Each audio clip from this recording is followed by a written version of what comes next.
Hello everyone, it's Mike Levin on Monday, August 27th, around 11 p.m. driving home on the FDR from Staten Island after dropping Addie off from an extra day I took, having called in sick. I wanted to get my 2 days with her. She was coming back from a trip she was on, so today was a fun day. We actually did the Palisades Mall 2 days in a row, and on the second day I just decided to buy myself a new phone. I've been on my current phone for a little over a year, and it just isn't working out for me. I did happen to crack the screen, but also I'm not taking advantage of the stylus of the Note, the Note model of the Galaxies, the Galaxy Notes. They have little pen styluses, and I love drawing, and I, for a while, got on kicks of doing these drawn-out illustrations. And, there's a little bit of a backup. So,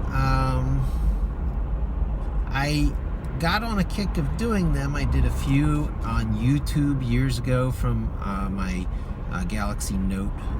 Let's see, I guess I was on a 3, and then I was on the 5. And they're up to the Note 7.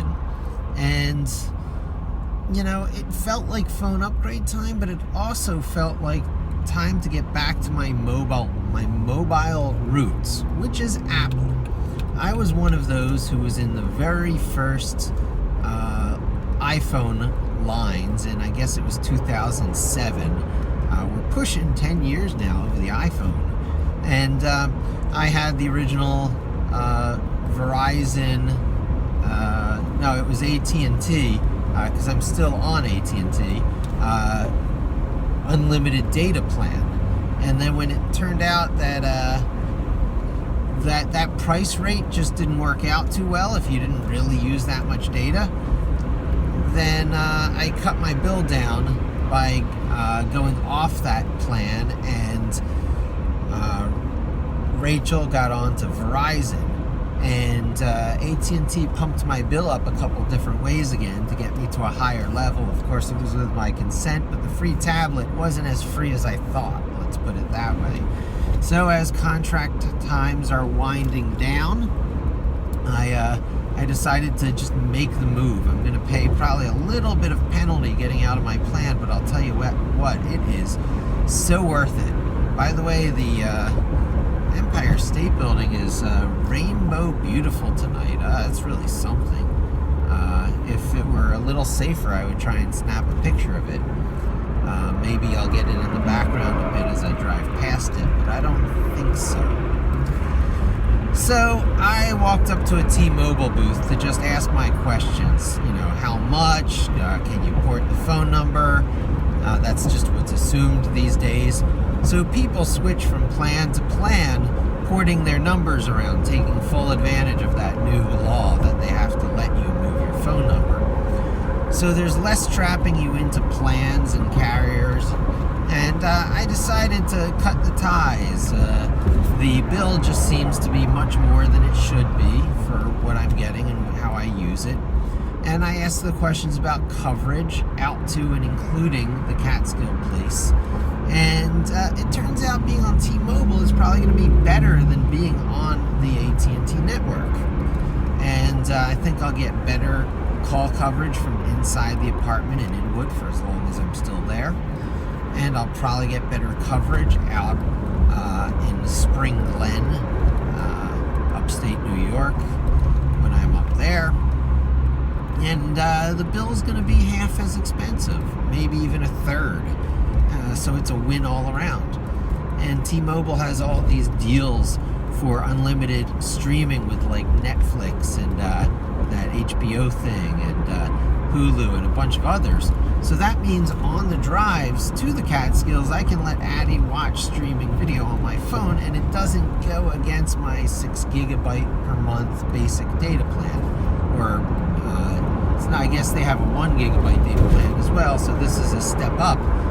But still, I'm buying less gigabytes per month because of these streaming deals. That's the reason I had, 10 gigabytes per month from AT&T. So again, so many reasons, and even having to pay exit fees. And if you're willing to give up your phone and a couple of other things, the T-Mobile people were even willing to help pay the fee of breaking your contract. They want you that much as a customer. The competition is that great. So this is my first video from my new iPhone 6 SE, I believe it is. I'm sticking with a small iPhone. I really enjoy that form factor. Having been on Android for a while and been on the big screen phones, and having held the iPhone 6 and the 6P, I guess they call it, the big one, and having seen, a number of, bent or cracked screens or whatever with a big one, it's too large. I got my Kindle for reading my books. That's what I need the big screen for reading. I'm not really that much of a video consumer on the phone. So, it's going to be my podcast platform for listening to, Ruby Rogues and Talk Python to me and all the rest.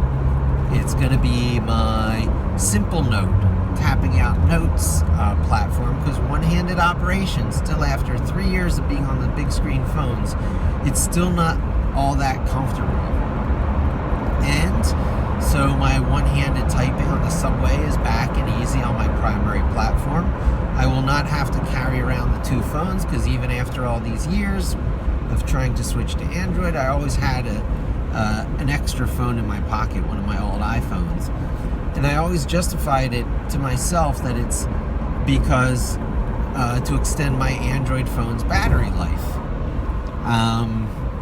By having the iPhone as my main audio platform, if I forget to charge my Android phone during the day at work, I'll still have some charge on the subway ride going home at night. Well, the fallacy there is if I was just on an iPhone, one of the smaller ones to begin with, I would still have my battery even with listening to my podcasts. iPhones have better battery life. iPhones are just subtly more elegant through and through, period.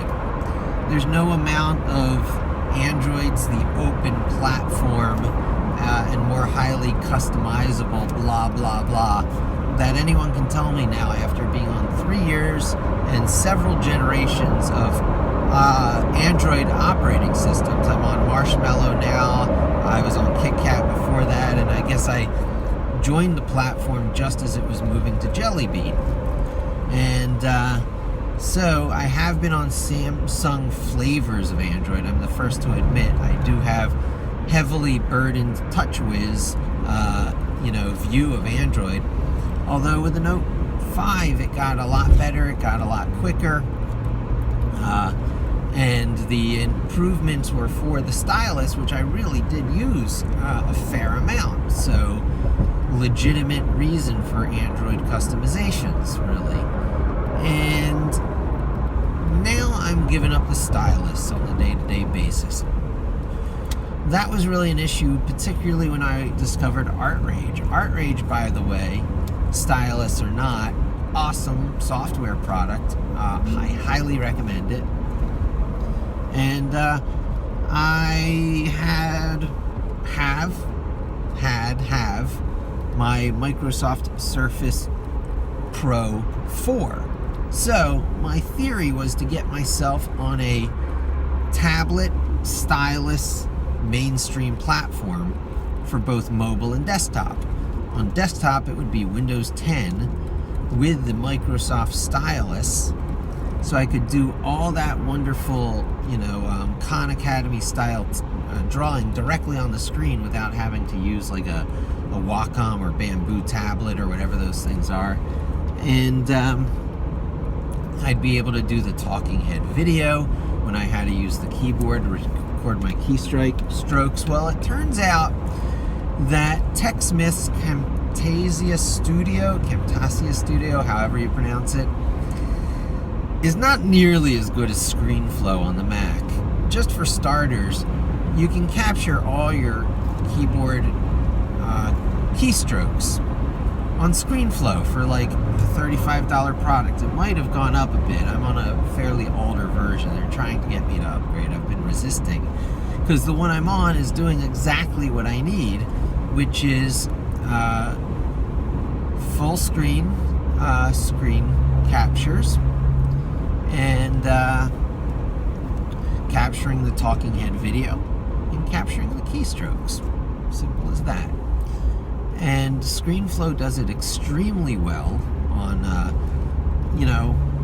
I guess I have a 13-inch MacBook Air laptop, and that turns out to be just right for screencasting to YouTube without having to like zoom in on areas of the screen because your default resolution that you're working in is so gargantuanly large, such as it can be these days.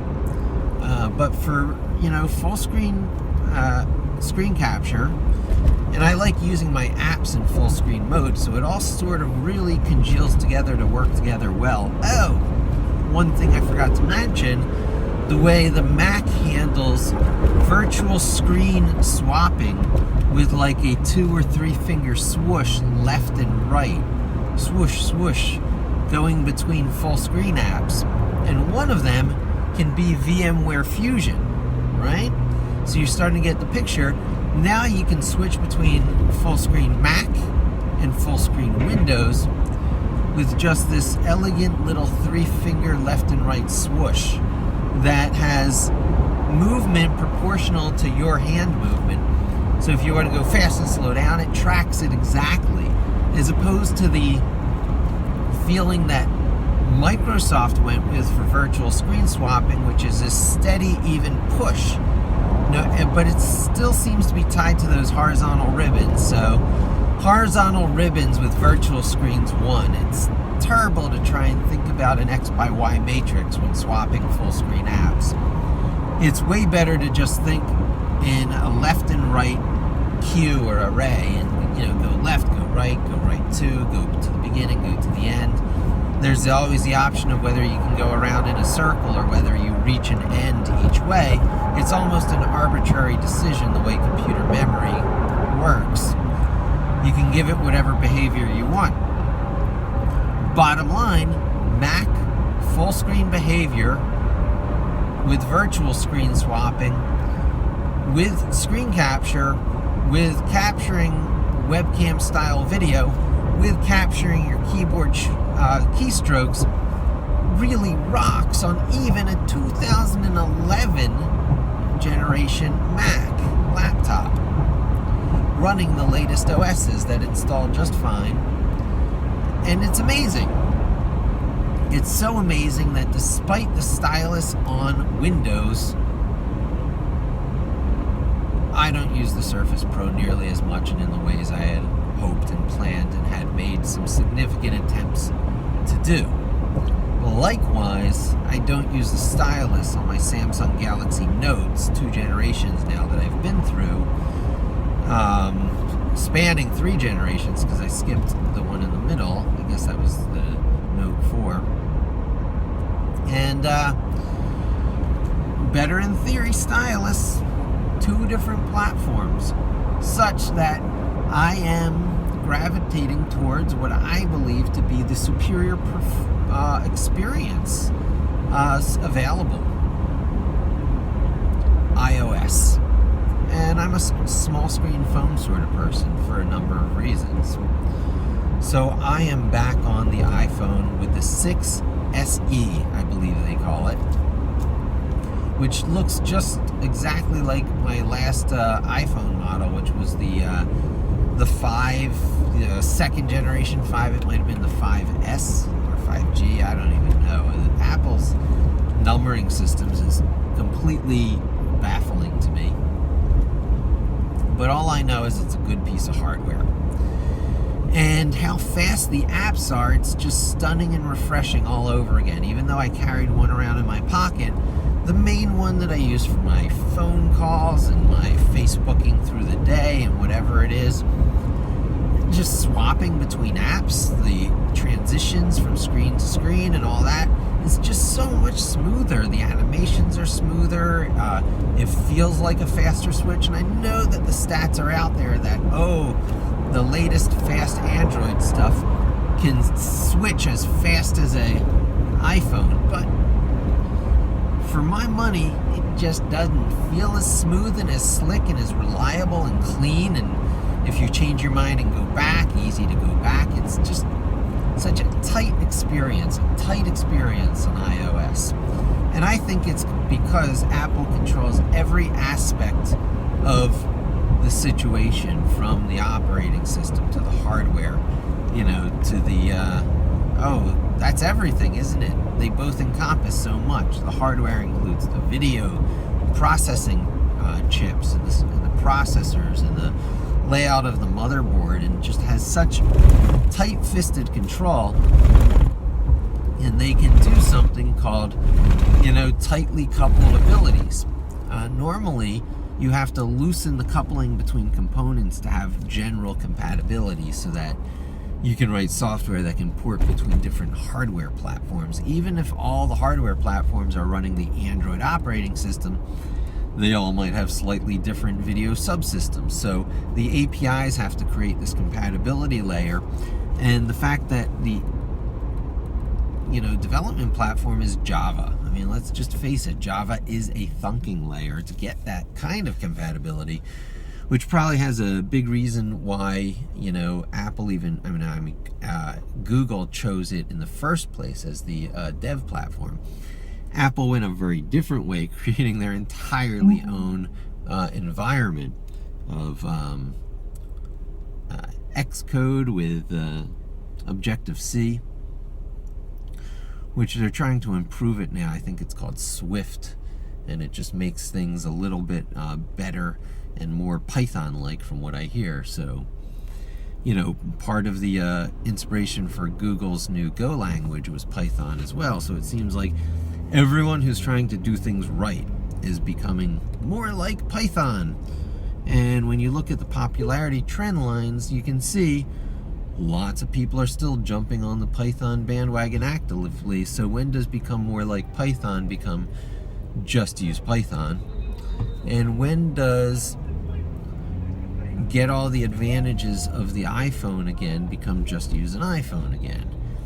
Proprietary is fine when proprietary gives you a better day-to-day experience, and you pay a little bit more of a premium for that proprietary, because they got to take care of all the problems on their own that the open source, volunteer crowd would normally take care of, but they are on the hook now for that quality. They have to deliver.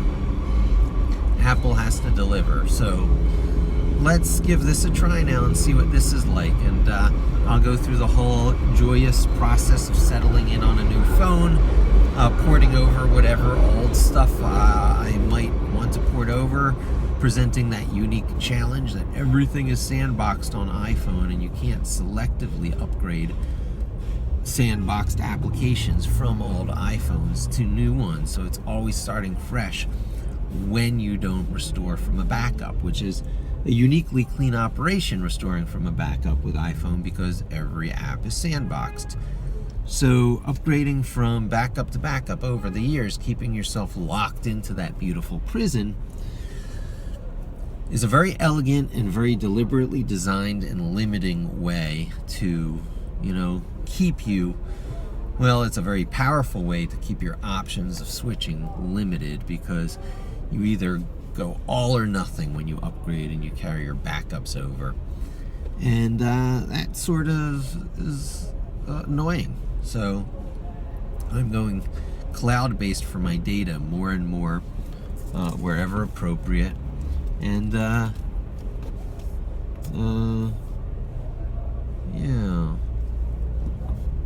let's see. Trying to make myself able to upgrade easily. So loosely coupled apps and data on tightly coupled hardware. That's the sweet spot. That's what I'm trying to say. And I'm about to pull into the garage, and I don't want to look like a geek still doing the video coming out of the car, but what do I care? Looking like a geek, I do that on the streets every day. Nonetheless, it's a nice transition, and it's all about transitions in the end, so let's transition this video to an end. Back on the iPhone platform after 3 years of attempts to re-platform myself on the latest, greatest stylus platforms, big and small, Samsung Galaxy Notes and Microsoft Surface Pros. Fail, back to Mac and Apple, says this old Amiga freak diehard. So, as usual, thanks for joining me. Hope to see you again soon. And don't forget to subscribe.